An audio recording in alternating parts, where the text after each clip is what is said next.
এই বাচ্চা, তুই আমার স্বামীকে মারলি কেন রে? আমি তোমাকে ছাড়া বাঁচবো না। এই বয়সে বেশি পেকে গেছিস। তোর বয়স কত রে? 12। আর আমার বয়স 32। তোমার মনে আছে পারো? পারো? তুই এই নাম জানলি কি করে? এই নাম ধরে তো আমাকে একজনই ডাকতো, প্রান্তিক। আমার মা আসছে।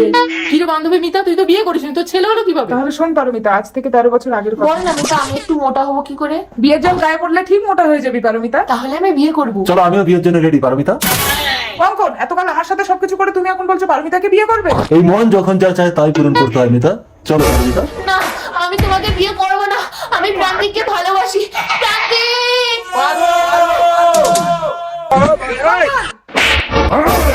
মিতাকে ছেড়ে দাও, ও মরে যাবে। ঠিক আছে, আমি তোমাকে বিয়ে করবো। তুমি বিয়ে করবে?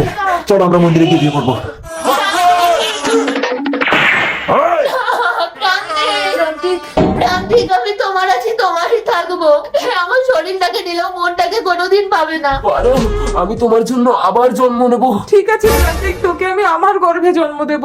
প্রান্তিক! তার মানে তুমি আমার প্রান্তিক? বড় হয়ে আমি তোমাকে বিয়ে করবো পারো? এ জন্মেও আমি তোকে বাঁচতে দেবো না রে প্রান্তিক।